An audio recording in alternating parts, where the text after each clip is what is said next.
মধুমিতা নাথ মই মধ্যঘৰ ক্লাছ 10 অন্তৰ্গত 1149 নং জয়পুৰ জাকিৰ হুছেইন এল.পি. স্কুলৰ সহশিক্ষয়িত্ৰী মৰমৰ ছাত্ৰ ছাত্ৰীহঁত আজি মই তোমালোকক তৃতীয় শ্ৰেণীৰ আমি আৰু আমাৰ পৰিৱেশৰ পাঠ নং 2 আলোচনা কৰিবলৈ লৈছোঁ আৰু পাঠ নং 2ত আছে ফুল ফুল নামৰ পাঠটিত তোমালোকে গম পাবা ফুলৰ নামৰ বিষয়ে কৈছে ফুলৰ বিভিন্ন প্ৰকাৰৰ বিষয়ে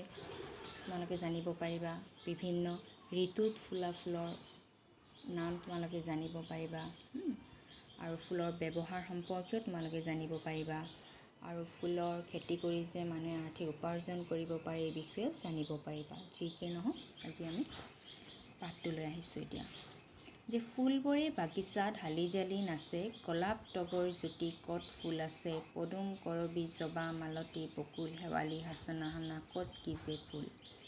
চোৱা এইবিলাক ফুলৰ নাম তোমালোকে মুখস্থ কৰি ল'বা যে কেইবিধমান ফুলৰ নাম হ'ল এই যে গোলাপ তগৰ জ্যোতি পদুম কৰবী জবা মালতী বকুল শেৱালি হাচনা হানা পিছত দিছে আমাৰ পৰিৱেশত বিভিন্ন ৰঙৰ আৰু বেলেগ বেলেগ গন্ধ থকা বা গন্ধ নথকা বহুতো ফুল ফুলে গোলাপ তগৰ ৰজনীগন্ধা নাৰ্জী আদি গন্ধ থকা ফুল আনহাতে জবা অপৰাজিতা নয়নতৰা আদি গন্ধ নথকা ফুল ফুল আমি সকলোৱে ভাল পাওঁ আমাৰ দৰে পখিলা ভমৰা মৌমাখি আৰু মৌপিয়া চৰাইও ফুল বৰ ভাল পায় সিহঁতে ফুলে ফুলে পৰি ফুলৰ মৌ চুহি খায় চোৱা আমাৰ পৰিৱেশত বিভিন্ন ৰঙৰ আৰু বহুতো গন্ধ থকা আৰু গন্ধ নথকা ফুল আমি দেখিবলৈ পাওঁ তো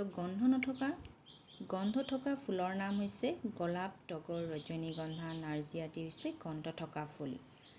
আৰু গন্ধ নথকা ফুলৰ নাম হৈছে জবা অপৰাজিতা নয়নতৰা আদি গন্ধ নথকা ফুল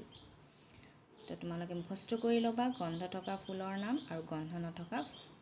ফুলৰ নাম গন্ধ থকা ফুল আৰু গন্ধ নথকা ফুল ফুল আমি সকলোৱে ভাল পাওঁ আৰু আমাৰ দৰে পখিলা ভমৰা মৌমাখিয়েও কি কৰে সিহঁতে ফুলে ফুলে পৰি ফুলৰ মৌ চুহি খায় আৰু মৌমাখিয়ে ফুলৰ মৌ চুহি মৌজোল তৈয়াৰ কৰে আৰু বিভিন্ন ঋতুত বিভিন্ন ধৰণৰ ফুল ফুলে ডালিয়া নাৰ্জী আদি শীতকালত আৰু কপৌ নাহৰ তগৰ আদি বসন্তকালত ফুলা ফুল আন কিছুমান ফুল সকলো সময়তে বা গতি বছৰ ধৰি ফুলে কিছুমান ফুল আকৌ ৰাতিহে ফুলে শেৱালি হাচনা হানা ৰজনীগন্ধা আদি ৰাতি ফুলা ফুল তো তোমালোকে বসন্তকালত ফুলা ফুলৰ নাম আৰু শীতকালত হোৱা ফুলৰ নাম তোমালোকে মুখস্থ কৰি ল'বা আৰু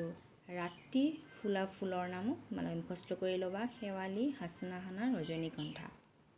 আৰু তোমালোকে যি আজি পঢ়িলোঁ যে কেইবিধমান ফুলৰ নাম গন্ধ থকা ফুল গন্ধ নথকা ফুল বসন্তকালত ফুলা শীতকালত ফুলা আৰু ৰাতি ফুলা ফুলৰ নামৰ বিষয়ে তোমালোকে বহি এখনত লিখি ল'বা আৰু কিছুমান ফুল পানীত ফুলে যেনে পদুম ভেট আদি আৰু এইবিধমান ফুল পানীত ফুলে পদুম ভেট আদি আৰু পদুম ফুল হ'ল আমাৰ দেশৰ ৰাষ্ট্ৰীয় ফুল আৰু আমাৰ দেশৰ ৰাষ্ট্ৰীয় ফুল পদুম ফুল তোমালোকে এইটো ইম্পৰ্টেণ্ট মুখস্থ কৰি ল'বা তো আজি এইখিনিলৈয়ে থাকক আমি বাকীখিনি পিছৰ শ্ৰেণীত আলোচনা কৰিম আজিলৈ ইমানতে সামৰণি মাৰিলোঁ